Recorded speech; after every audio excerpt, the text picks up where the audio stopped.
Wow, this is fantastic. Good evening, everyone. I'm Dennis Reardon, president of Menunkatuck Audubon Society, and I'd like to welcome you to this evening's community program, Humans and the Night Sky, Our Lost Heritage, a special program by Lights Out Connecticut. Menunkatuck wishes to honor the indigenous communities native to the chapter area, including the Cusset, Wepwalk, Quinnipiac, Chatucket, Menunkatuck, and Hammonasset people. As we advocate for the conservation of the land and its wildlife, we're indebted to the work of the native and indigenous people who cherished the land for thousands of years before European colonization. While Craig is doing his program, please keep yourself muted, and we'll have time for questions at the end of the presentation. And with that, Craig, welcome. Thanks for doing this. Thank you, Dennis. I just got to share my screen.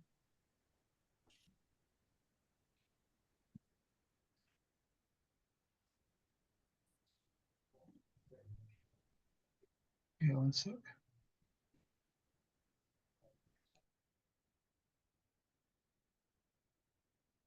Okay, great. Well, Dennis, thank you. And I was really hoping that you would do what you usually do with your tribal recognition. I think it's very important that we honor the people that were here before us. Unfortunately, the native tribes that were here in Connecticut, their mythology is lost to us. So I'm going to go to the other side of the continent and talk about a story of coming from the Haida people. These are the people from the Pacific Northwest. One of the reasons why tribal mythology is important, because a common theme was to go for balance.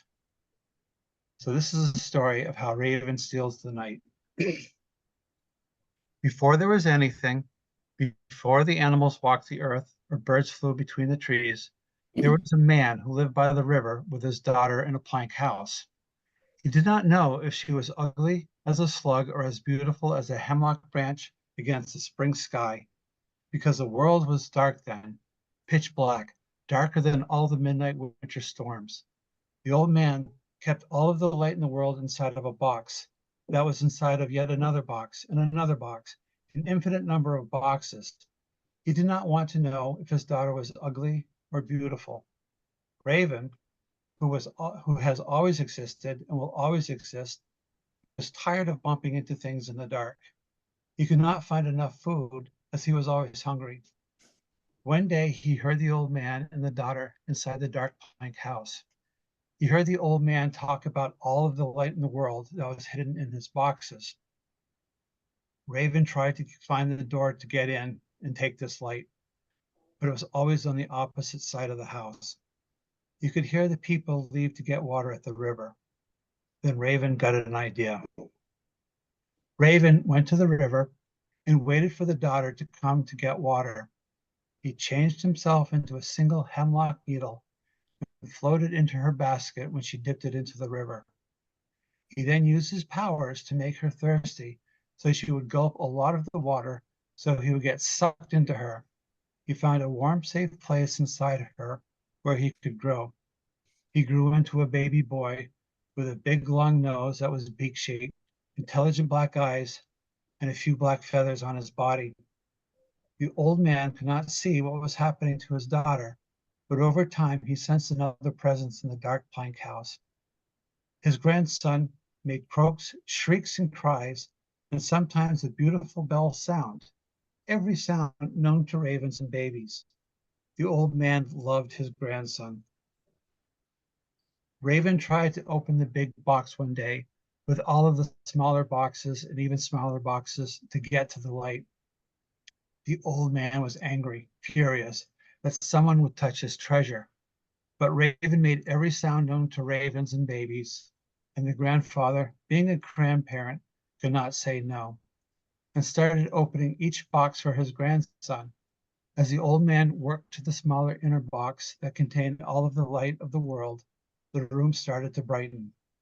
He finally got to the ball of light and held it up and told his grandson, "You can't have this," but took a look at his grandson, the raven, in the dark, in this light, and with a melted heart, tossed the ball to him. Raven immediately changed back to his true form of a shadowy black bird and caught the ball and flew out of the smoke hole into the world. As he flew, he could see the world below, around him, and it was beautiful. Raven did not notice that Eagle, with his white head and tail and black body, was rapidly flying toward him. In Raven's panic, he dropped half of the ball of light. It hit the ground and broke into one big piece and a million little pieces. It fell so hard it bounced off the earth and up into the sky to become the sun, to become the moon and the stars. Eagle continued chasing Raven to the rim of the sky. Exhausted, Raven placed the light there on the rim, just beyond the clouds, where it became the sun. The rays of light shone down from the sun through the smoke hole of the old man's plank house. The old man was weeping at his grandson's treachery in the loss of his treasure. He looked up and saw his daughter through his tears, who had been sitting there, bewildered, watching everything all along. The old man, for the first time, saw that his daughter was as beautiful as a hemlock bough against the spring blue sky. These myths and legends capture a story, a metaphor of the night sky that belonged to a culture. While an individual might tell a story that would be personal yet shared by others with similar experiences. Many of you have a connection to the night sky formed in your youth, perhaps. I wish I could hear some of your stories sometime. But for me, growing up in Vermont, my siblings and cousins spent long summer days at a relative's camp on a lake. By late afternoon, we were waterlogged and sun-kissed. Our dinners were hot dogs cooked on a fire, pickles and soupy, mayonnaise-y potato salad served on flimsy paper plates. There was a lot of time between the watermelon and the sunset for fishing, games, or getting bullied by older cousins. Eventually, the fire that we cooked the hot dogs on were built up into a campfire. The stars would come out, at first in the zenith, and would soon fill the night sky. Altair, Deneb, Vega. I couldn't name them back then. Soon, over the dark lawn, which was just a clearing between the woods and the cow pasture, and full of white clover blossoms that looked like dim stars themselves, the fireflies started blinking. Soon, empty pickle and mayonnaise jars appeared, with lids that had been punctured by an uncle with a hammer and a nail. We each got a jar and tried to fill it with fireflies. We furnished the jars with grass or milkweed leaves, and shoved them in like an oversized recliner in a pull-along camping trailer. The fire dimmed, and the stars in the Milky Way became brighter. We were too tired to push back when our parents chased us off to bed. Squeezed onto cots and bunks, we scratched our mosquito bites and watched our twinkling jars. Most of us were already asleep by the time the last firefly blinked off for the night. The next morning, we emptied our jars in the bushes, and another day started again. So not everyone who grew up with a deep night sky will become an astronomer or stargazers. Some might look up at the stars when they get a load of firewood or take the garbage to the curb. Both ways of interacting have major benefits to our well-being and can connect us to our heritage as a species, as a culture, and to our nation and to our locale that goes beyond nostalgia. However, we're losing our options to stargaze or watch meteor showers for hours or to take a quick glance at the night. Light pollution is increasing almost 10% every year. The night sky is fading into the sky glow, leaving us to travel to special places spread out across the globe in order to see the night sky like we should in the good old days. So Lights Out Connecticut has spent a lot of time in the past few years reaching out to educate the public about bird window strikes and light pollution. When we got started, our focus was simply on the birds. We were telling people, shut off your lights during peak migration from 11 o'clock in the morning to 6 o'clock.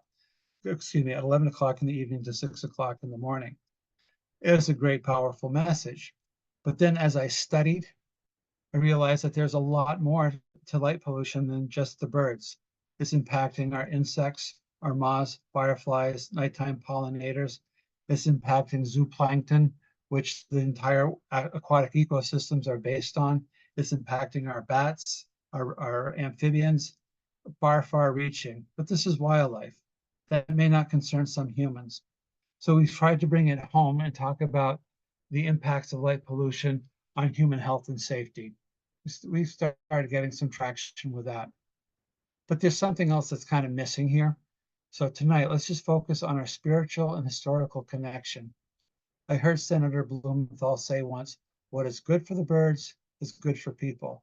We'll keep working, so what is good for people will be good for the birds. So a few terms. This will help you next time you have Scrabble night at your house. First is nostalgia. You know, when we talk about the night sky, people are traveling to these special places that I mentioned, these dark sky places. So nostalgia is based on the word nostros, which means returning to one's land of birth. Algos means suffering or pain. So real nostalgia is if we ourselves go back to where we're from. You know, if you're from Wyoming, you go back there to see the night sky. There is historical nostalgia. This is where you may go to a spot where it was special for your grandparents, or where your grandfather proposed to your grandmother, or it may be to any other special place like what our ancestors may have seen when they settled an area. So this term I could just barely pronounce. It's so new to the vocabulary, it goes back to 2003.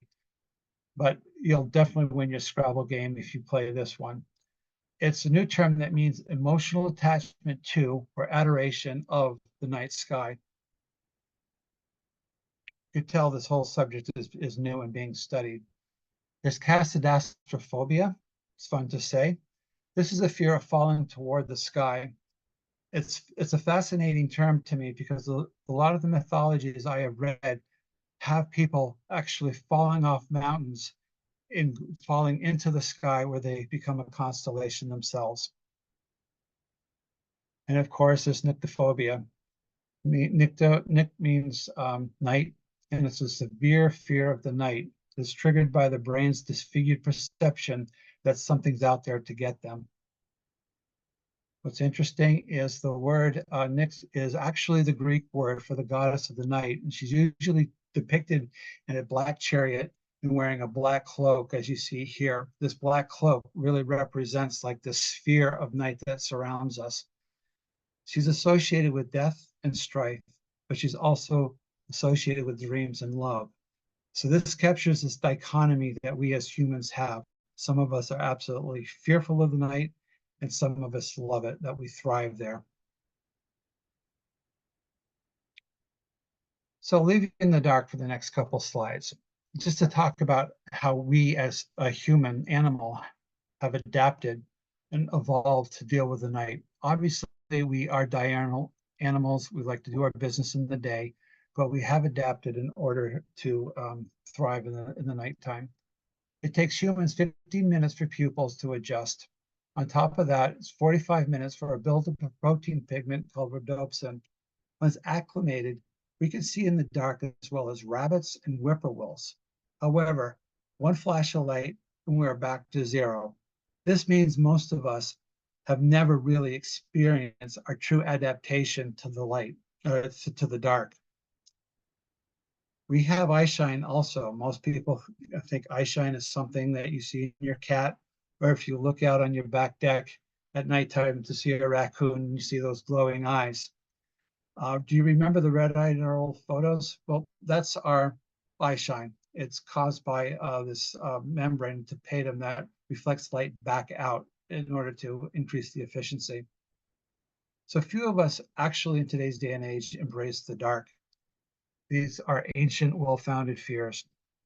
The dark is that black region beyond the glare of our garage light, the street lamps, and the glow around our towns and cities. It is this light pollution that actually intensifies the concept of dark because you're in this glare. So anything seems darker when you go beyond it. So spending time in darkness may promote neural plasticity. This is the brain's ability to rewire itself. Activities that facilitate brain plasticity could help prevent cognitive decline, dementia, and other age-related concerns, according to a 2020 study at the University of Rochester. There could be benefits to being in a dark adapted state.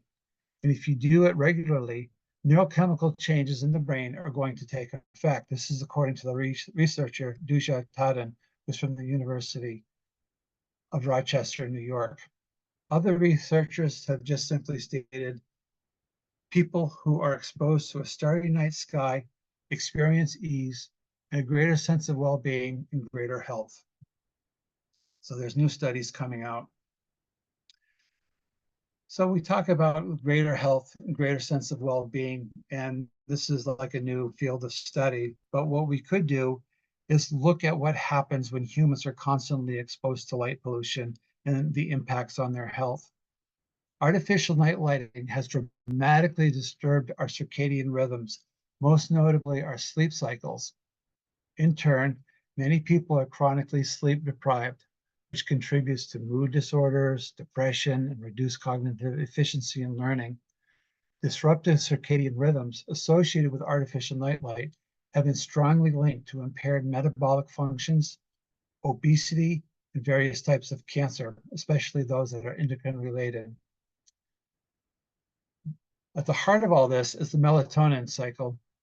Melatonin has antioxidant properties that induces sleep, boosts the immune system, lowers cholesterol, and helps the functioning of the thyroid, pancreas, ovaries, testes, and adrenal glands.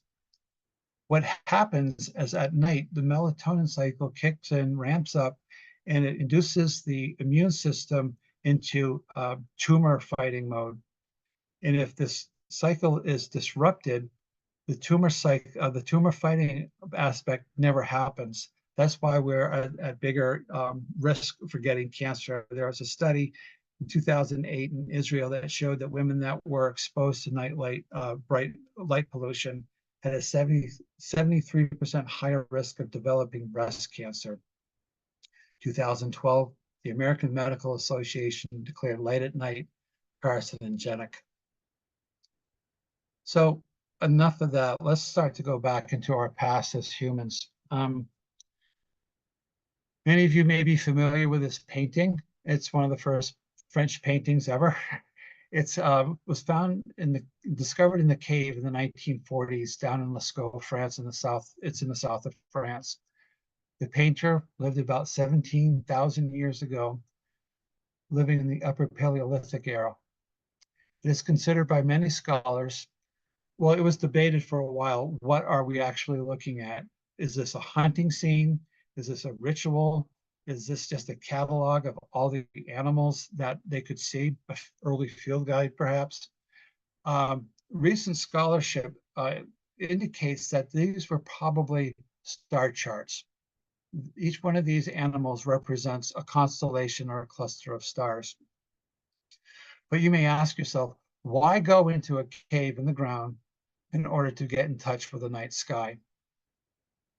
It's a very good question, but archaeologists have stated that the ancients believed that there was a night realm, a terrestrial realm, and an underworld beneath them.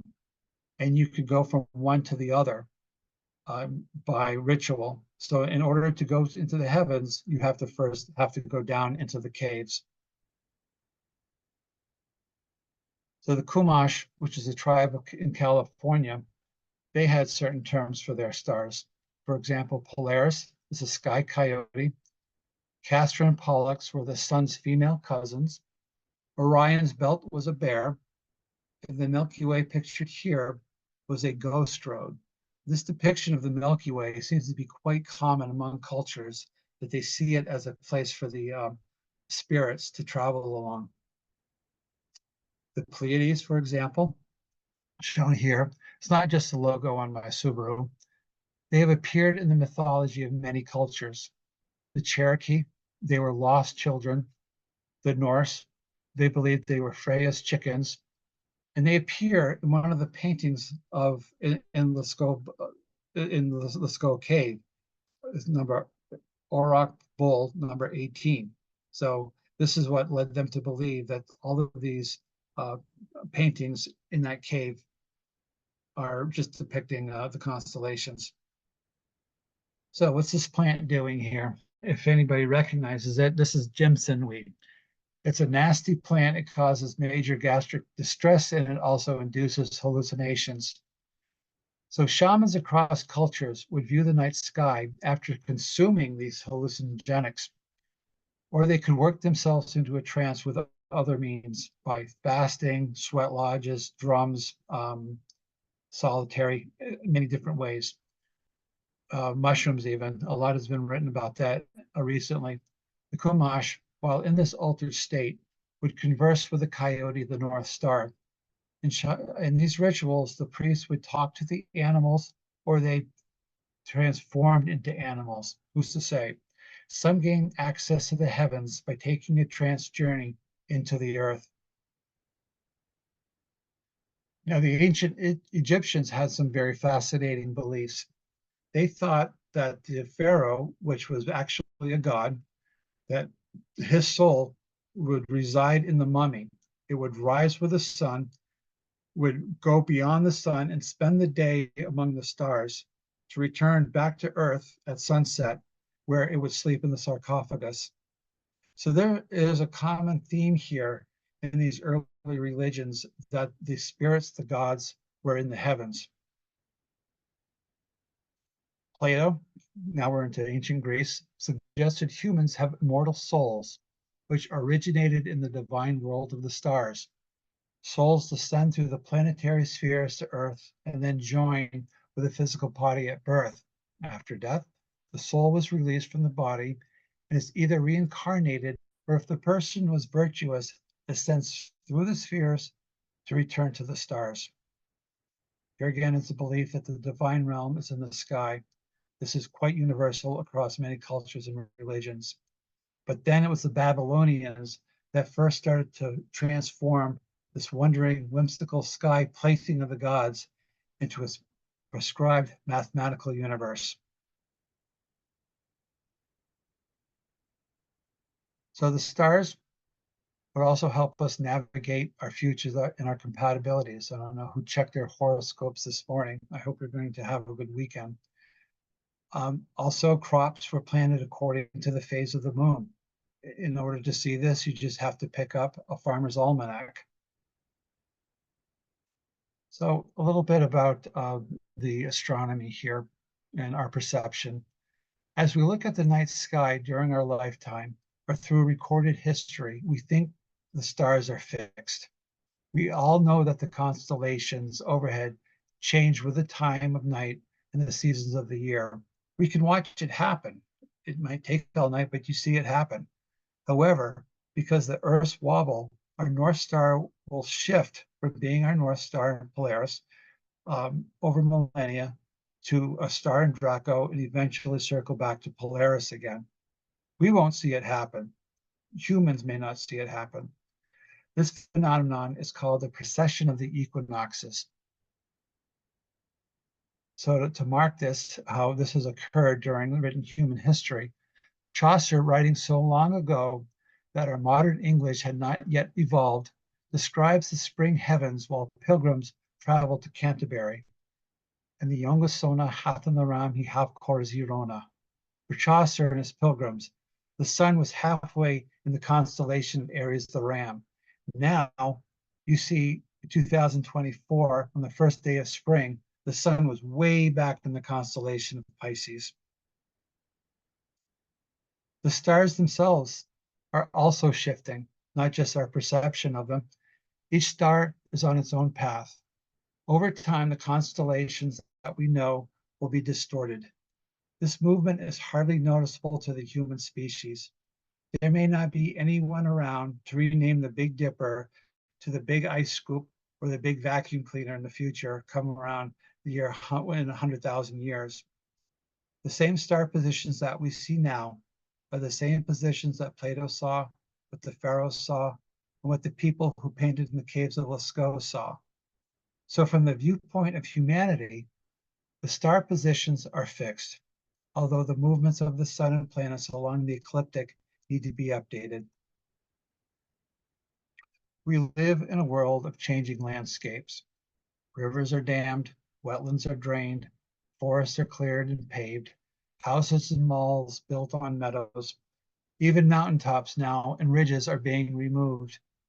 The land would not be recognizable to our ancestors or to the people who lived here before our ancestors arrived from other parts of the globe. The night sky remains the same, as if we could see it. That is, if we could see it. It is the direct link to our past. The National Park Service states, and this is their policy, which is very encouraging, experience the night sky as it was in older times. Help us imagine Teddy Roosevelt sitting on his porch in his later years, Aldo Leopold hiking under full moonlight, Carl Sandburg crafting poetic words amidst natural beauty, or hardscrabble homesteaders finding respite in the prairie sky after a long day's work. People escaping slavery traveled by night to avoid being captured. They followed the drinking gourd, the same group of stars that we call the Big Dipper. Armies have marched and camped under the stars. This is a map used by the French forces marching through Connecticut to Yorktown in the American Revolution, so we could birth the country. Fallen soldiers, the night after a battle, would lay under a night sky waiting to be buried, or the wounded left on the field on a distant battlefield look up at the stars, praying for help. Here in Connecticut, there are 700 miles of hiking trails. Many are ancient trails used by our native peoples that were traveled both day and night. The Quinnipiacs may have taken one of these old trails to the Naugatuck River to catch shad and try to beat the Paugussets at a game of lacrosse. My college biochemistry professor stated science is a way for us to organize our sense of awe and to ask questions and get answers. Awe is at the center of science, art, and spirituality. We have already touched upon how the awe of the night sky has inspired religions and spirituality throughout time and across cultures. So now let's look at art and science. I'm sure many of you recognize this one. Some of you may have this on a coffee mug in your cupboard. This is Van Gogh's Starry Night, made famous by Don McLean.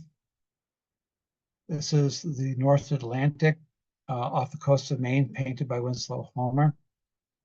This is Pissarro of the Boulevard Montmartre. If you look closely, you can see the stars just beyond the glow of these gas lights. This is Starry Night over the Rhone by Vincent van Gogh. This is one of my favorite painters. He did a lot of paintings up in northern New England. This is Frederick Edwin Church, meteors of 1860. You can see how the reflection of the meteor is brighter than the campsite.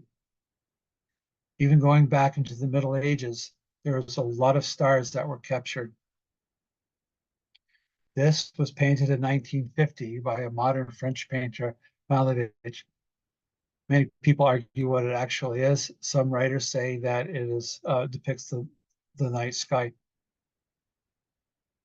But let's not forget the music, the composers. Chopin and his Nocturnes, Beethoven's Moonlight Sonata, Schoenberg's Transfigured Night, Mussorgsky's Night on Bald Mountain, or Eine kleine Nacht music by Mozart. As I had mentioned, the Babylonians were the first to quantify the night sky with measurements and calculations. These efforts expanded beyond their time and civilization, and it's built on itself. Eventually, the stars could be used for ocean navigation and exploration.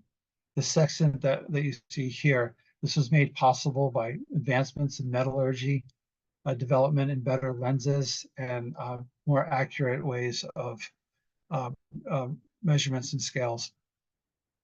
Clocks were invented to mark the time for people who worked in shops as the economies in Europe shifted from pure agrarian to manufacturing. The clocks were based on the celestial sphere. Many of these early clocks included the signs of the zodiac, the movement of the sun and the moon, and some the figure of death chasing a man. A string of scientists using better and better telescopes and better math, developing laws and theories, they started to push God and the angels off the clouds and further back into the celestial sphere. Copernicus put the sun in the center of the universe. Galileo became a champion of his heliocentric theory. Kepler further described the orbits of the planets as elliptical. With this groundwork, other astronomers in the late 17th century furthered our understanding of deep space by studying comets. Halley looked at records of a comet that now bears his name. His theory is these objects were in an orbit around our sun. They would appear, then fade back into deep space. These objects had a schedule to keep. The comet was viewed back in 1066. It was interpreted as an omen just before the Norman conquest. It appears every 75 years or so. Since then, many astronomers went to study the night sky to discover a comet for themselves so they could name it. Great advances with telescopes brought the stars closer and closer. Then Bunsen, of the Bunsen burner fame, a German chemist, developed a spectrometer that produced a prism of combusting substances. These prisms were like taking the fingerprint of a burning gas. When used on starlight, scientists were able to determine the composition of stars, that they were helium and hydrogen. Stars went from being mythical to being elemental. Now astronomers use computers to receive and analyze data without even looking at the stars.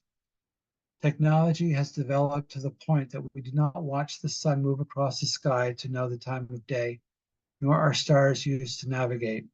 We now use advanced clocks with their calibration based on the vibration of a crystal and navigate by GPS on satellites. The mythology and the sense of awe was being displaced from the starry sky by technology and science. So once the comet chasing craze had started, a French astronomer, Charles Messier, who was a late contemporary of Halley, felt that we needed to know what a fixed sky object, no matter how faint and fuzzy. So by elimination, observers would know what a non-fixed object is. He created a list of these faint deep sky objects, first published in 1774, now called Messier objects. It's a list of about 110 celestial bodies. These are nebula, star clusters, and galaxies. For example, M101 is a spiral galaxy above the handle of the Big Dipper and Ursa Major. M81 and M82 galaxies between the Big Dippers are pointer stars and the North Star. These are visible actually with our 8x42 birding binoculars. See that? I always bring it back to birds. Now, to kick you in the gut, these objects are not visible in most areas because of light pollution. The visibility of these Messier objects is the basis of the Bortle scale pictured here. So a excellent dark sky, you're able to see these Messier objects. And as you go to ratings of 3, 5, 7, you simply don't see them. When you get to a rating of 9, you're barely seeing any of these stars. Most of us live in the glowing orb around our cities and along our megalopolis. We are only able to see just a few stars on a clear night. We cannot see the stars that Halley, Kepler, Plato, what they saw. Many of us can't see the drinking gourd that the people escaping from slavery saw. As technology and science was moving us away from the stars, the night sky itself was becoming invisible. Humans have always tried to light the night with fire and torches. Since 1807, when gas street lamps were introduced, man has continued to try to further push back the night.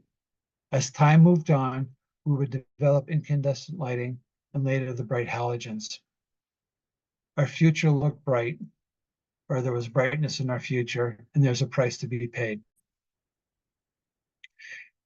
And since 2011, when the market was flooded with these type of LEDs that are, they have a frequency, a light frequency that's equivalent to the noontime sun. They were introduced. It has created the sky glow. They're high energy. It's trouble for people with cataracts. It's really the reason why we're having the issue that we see now. And this is our result. Every year, the night sky becomes 10% brighter. A baby born with 250 stars visible in the sky will see only 100 by the time they are 18 on average. Each one of these points of light represents a decision. Somebody's deciding that they need this light for some reason. This is where things are, at one time it's really bad. However, there's some movement afoot in New York City to mitigate the light pollution and the window strikes. The coding of our species and our species heritage is in our DNA. With my own DNA test, I found that I'm in the same haploid group as Ötzi the Iceman that was discovered in the Alps. Similarly, the coding of our civilization, the science and technology, is our written language and symbols. This written language has created a self-amplifying loop as technology builds on itself. We are now in the age of artificial intelligence. Mankind constantly redefines ourselves, gives birth to ourselves. So we have become a planet-altering species. We now control nature for our own use and inherently redefine nature as something inferior to us. Nature is a resource to be exploited. It is a runaway problem. We are bringing on extinction events, climate change, and irreversible loss of habitat. On the fundamental level, humans are nature. Even beyond our DNA and beyond our coding, the stars are our ancestors. From them, everything comes forth. This is science. The explosion of a star is a supernova that produces all of the elements found on Earth and in our bodies. We are stardust, we are golden, to quote the great prophet, Joni Mitchell. Some stars are so far away, the light we are seeing now left the star when dinosaurs roamed our planet. The complete poem of the universe is being robbed from us. There was a cartoon in one of my textbooks back in college that showed a meteor, which was just a mass of people mushed together into this crashing meteor that was plummeting into the earth. The cartoon portrayed humans as the cause of the next mass extinction.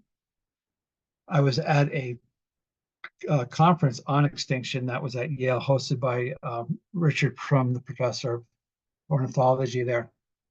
And I was talking about this cartoon with the gentleman, I believe he was a professor. And he said the problem with that cartoon is it portrays humans as outside of the issue. And I thought, well, yes, it does. However, this is a choice. As humans, we have a choice. We can choose to be part of the meteor and part of the destruction, or we could choose to be a fellow inhabitant on the earth with other life and be part of the solution. We belong here. As we keep ourselves alienated from nature and the night sky, we have increased anxiety, stress, alienation, and hopelessness. So what's the answer? Dark Skies has a very easy answer to follow. It's quite simple. Only put the light on when you need it. Direct the light only where you need it. Don't have it as bright beyond what you need. Soft is better. Have your lighting on control to shut off when you're not around, or on a motion sensor to come on when you're there. And use the warmer colors. Go to the 2700 Kelvin. Some believe the night sky is a basic human right. This is in line with the environmental rights movement. For those of you who don't know, this is viewing the environment as an entity that has rights. One can't simply drain a swamp simply because they want to build something on it and they own the property. So it's encouraging. I really want to see how far this goes, but it really changes our aspect, our view of nature and environment. So astrotourism is a thing now. We need to travel to see the night sky. Visitor centers are being built at dark sky locations. This means people are going there. They need this. They need the night sky. There are over 200 dark sky sites globally. In New England, there are 2 in Maine. So when you see a billboard glaring in your eyes, encouraging you to call a personal injury lawyer, ask, why can't we have a dark sky in our own backyard at the edge of town? When you have a neighbor's garage floodlight shining into your bedroom, ask, how can this person be allowed to disrupt my melatonin cycle and increase my risk for cancer? Then expect me to pay for type of night curtains. When kids in an inner city look for the drinking gourd in the northern sky after reading a book about Harriet Tubman, and the stars are lost in the sky glow from a bright lit but empty self-storage warehouse, would we ask, what can we do to assure that the next generation is in touch with our heritage?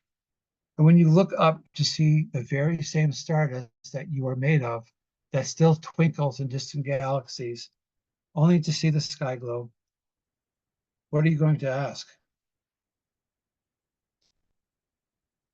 So a little thing about nature. This is a small Carolina wren. I'm sure a lot of you have them in your backyards. There was a study in 2020 that showed that after just 6 minutes of listening to bird song, subjects reported a decrease in anxiety and irrational thinking for up to 8 hours. 20-minute exposure triggers a lowering of cortisol. So this is with a bird. So what if we're talking about something that happens in the night sky? Something big, something bigger than us, something bigger than our planet. I don't know how many of you went to see the solar eclipse at the beginning of April. I went back to my home town area. Some back roads that I thought were secret, I found that they were choked with people from all over Massachusetts, Connecticut, Rhode Island. People were traveling from everywhere onto our secret roads to see this. They had expensive telescopes and photography equipment. It was a carnival atmosphere. It was kind of fun. I was there with my sister and my niece. And then the eclipse started. People started getting quiet, started getting cold, and then totality occurred. At first, there was a cheer, and things got very, very quiet. Some people sobbed even. It was that moving. It was that massive of an experience. And then what happened after that, the eclipse was over. People got into their cars. They were streaming from all of these back roads and logging roads. People were not honking. People were waving people in. The locals were waving to the flatlanders. It was very calm. People had to take what normally would have taken them 3.5, 4 hours to drive home. It was taking them 24 hours. But everybody seemed to be calm because of this experience they had. So you're not going to have a total eclipse of the sun every day, but you can still enjoy the night sky. I'll ask you some questions. What constellations in our sky overhead right now? What are the planets? Who here has seen the Milky Way this past year? Who's going to travel to see the Milky Way this summer? Who's seen it in the past 10 years even? What is the phase of the moon? One thing that's occurring right now is the way the planets are lining up for us. It's not going to last forever because Mercury is going to slip behind the sun and become invisible. So the night sky is important. It's important to our health. It's important to our sanity. It's because of this concept of awe. Awe is that feeling that you get when you confront with something vast that transcends our normal frame of reference and that we struggle to understand. It's a mix of amazement and fear, something that threatens to consume us. The night sky is a perfect source of awe for us as well as our ancestors. Current research has shown a sense of awe can break habitual ways of thinking, making us more creative and more interested in the world.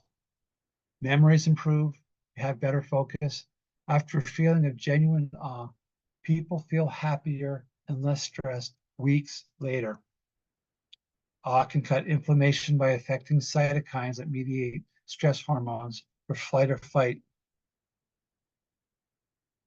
Awe makes us nicer people. After experiencing awe, people are less worried about goals and concerns. They feel more connected to others and to the world, make more ethical decisions, care less about money, and more about the environment. And this is coming from a researcher, Dr. Keltner.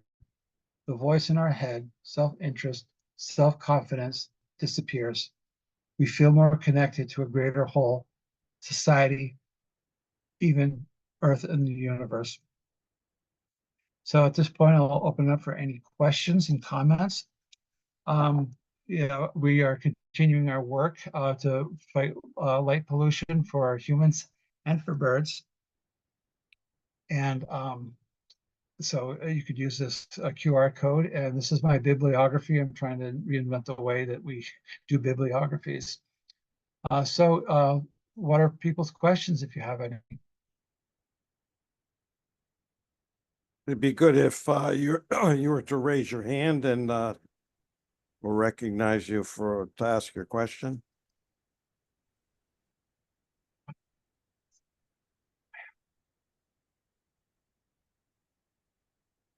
Kim. Hi, I was wondering, oh, it was a great talk, by the way. First, I wanted to say that. I was wondering if the Frosty Drew Observatory in Charlestown, Rhode Island qualified as a dark site. We have some dark sky people on. Does any of these people know the answer to this?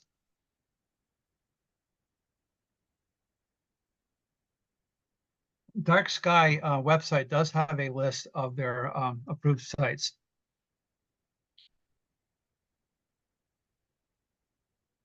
Okay, I'm sorry. Any other questions? We will see if we can get an answer to that. Any other questions?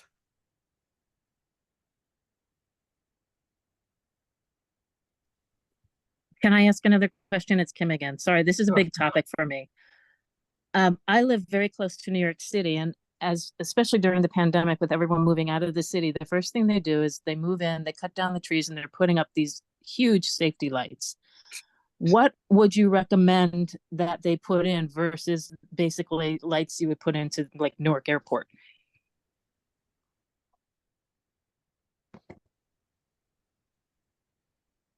Okay, anybody? Yeah, that's one of the issues that we have, that which really drives a lot of people to do something about light pollution. It's because of neighbors or something that has happened. Unfortunately, there's not a problem until there's a problem. It's hard to get people to think about this preemptively.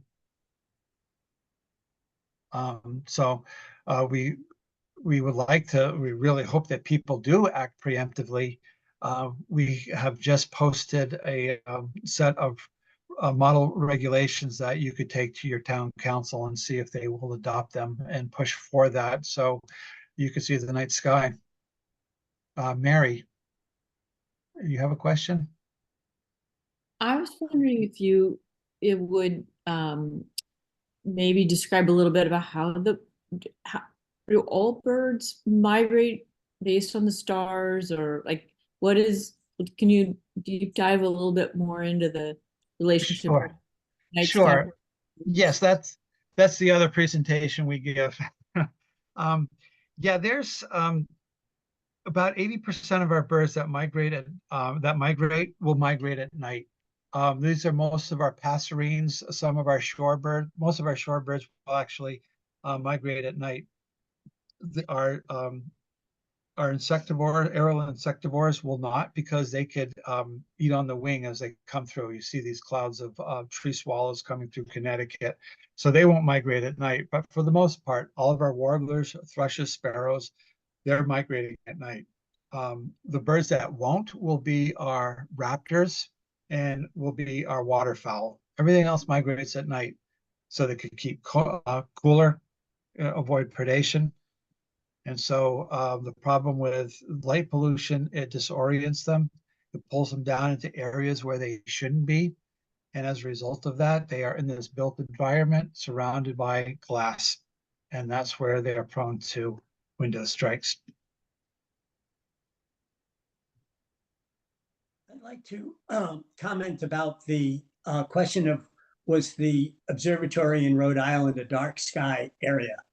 I'm Michael Ratner with Dark Sky, Massachusetts. Okay, great. And I can tell you that in New England, only northern Maine really has dark skies in any extensive part. What you see in even a nice part of Rhode Island, such as on Block Island, which is, surrounded by some dark water, but you still just see a flood of light coming from the mainland and from the local village as well. But about the closest pretty dark sky you can find is between White River Junction and Barry, Vermont. So as you're going up to Montpelier, so if you pull off to the side there, particularly toward the east, and just find a dark road, that's among the darkest places in New England outside of northern Maine. And of course, if you have the privilege of getting out west and are able to see the dark sky, of course, it has to be a moonless night to really take advantage of darkness. And but if you can see it from one of the mountainous areas of the west, it's just something else. It brings back the experience I had in my childhood when I went up to the Catskills in the 50s and thought, whoa, I didn't know it was possible to see something like that. Yeah, love the story. Thank you. I'd like to comment. Yes, Denise. This has been really serious, life-changing. I mean, to hear what you said, all the layers that light affects, and this is what the hard thing is. I mean, trying to get somebody to shield their porch light is one thing. I'm up here near Joshua Tree, and I've been in a lot of places. I'm up in Sonora County. I'm in a lot of places, and I get to see the sky, and I get to see how important it is, and how bird songs, and I mean, it's all interrelated.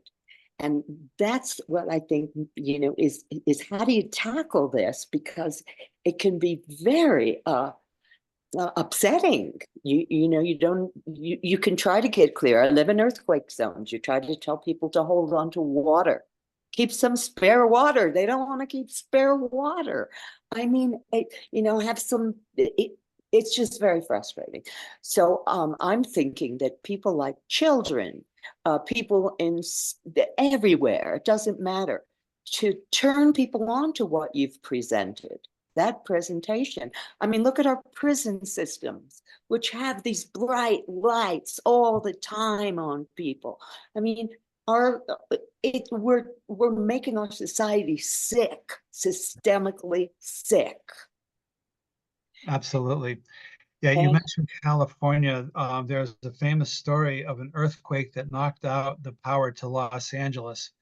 So people were seeing the night sky for the first time, and 911 were getting calls because people were wondering what this cloud was. They're seeing the Milky Way for the first time in their lives.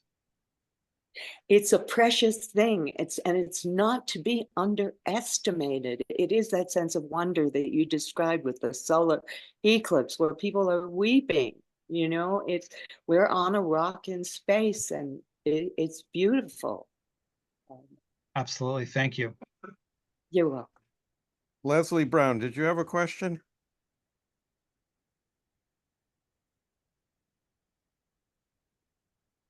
Sorry, I was off looking at something. So yes, I was just going to say I live near Frosty Drew, and I'd say Bortle scale it's about a 5.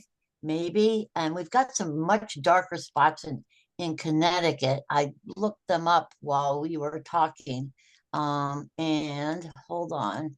You've got, is it Kent State Park? I think it's northwestern Connecticut that has the better dark sky conditions, but nothing here is better than a Bortle scale 4. So as the gentleman before was saying, I think you really do need to go into, up to Maine, and get around Baxter State Park and maybe other locations to get anything better than Bortle scale 3. Right. Great point. Thank you.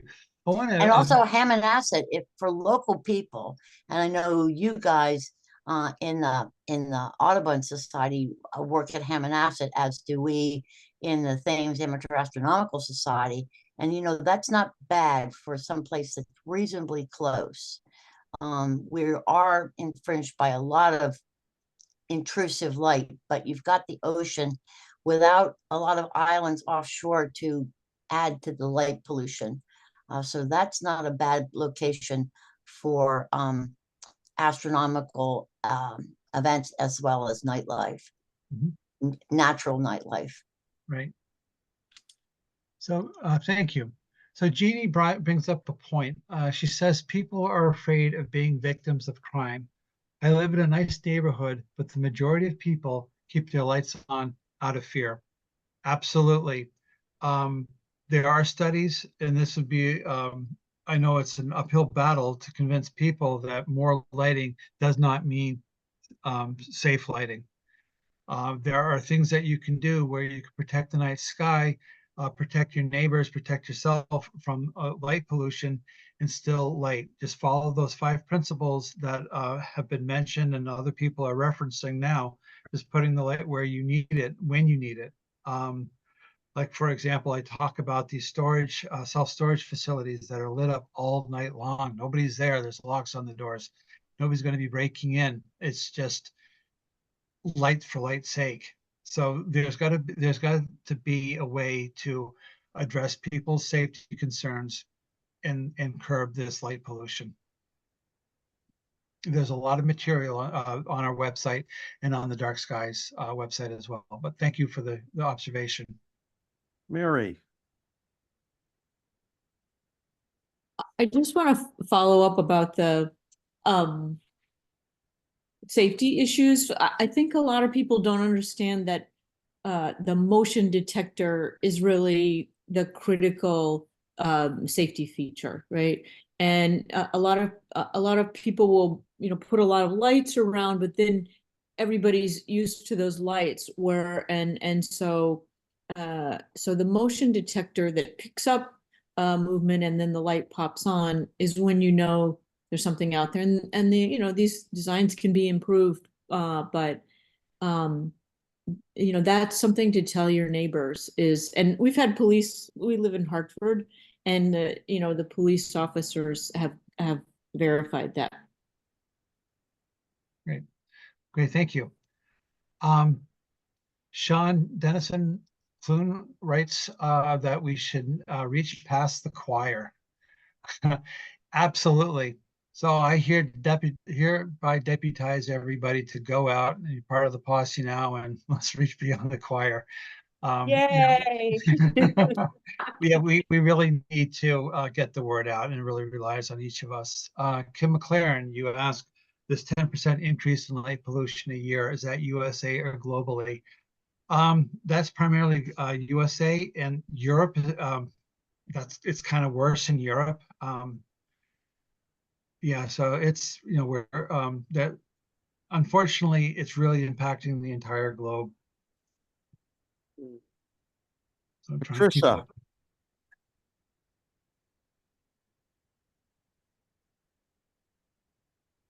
Patricia? Okay, I think I'm unmuted. Am I unmuted? Yes. Okay. I was just a little unclear about what kind of lights to buy, because it had said, don't buy the ultraviolet lights and you want the warmer lights. And it sounds like that precludes LEDs, but I was a little confused about, okay, what are we aiming at? What kind of lights are we supposed to buy? Okay, the lights, we have a lot of dark sky experts here, but the lights that you want to look for are something around 2,700 Kelvin. Those are going to be these amber lights. Try to think of the back porch of your parents' or grandparents' house, fog lights.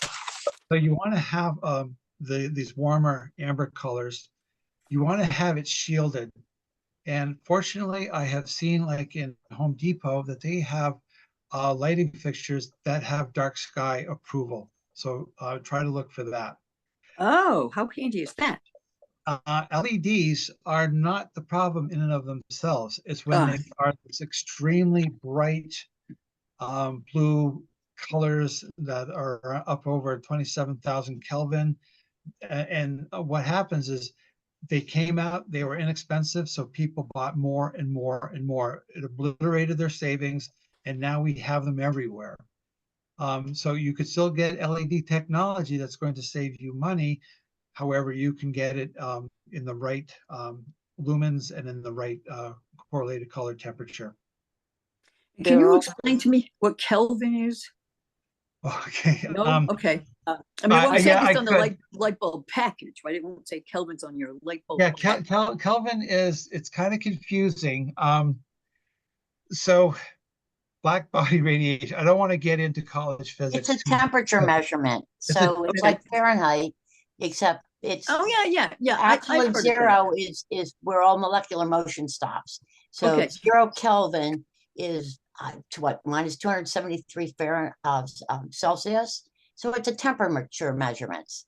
It's just that scientists want to use. It confuses a lot of people who are not into science. So if you're buying light bulbs, will it say this temperature on the package or no? Yes, they are coming out with that.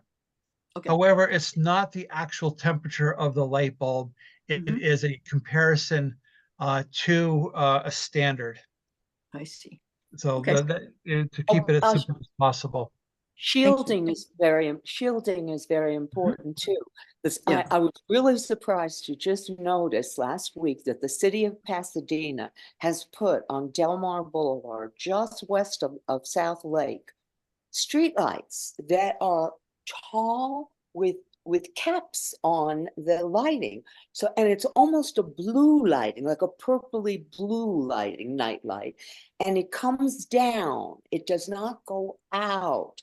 Because I've seen a lot of things, including out here in the desert, where people put lights that actually blind people instead of, for safety, it does not illuminate. It actually affects the person who wishes to be saved because it blinds, it's blinding.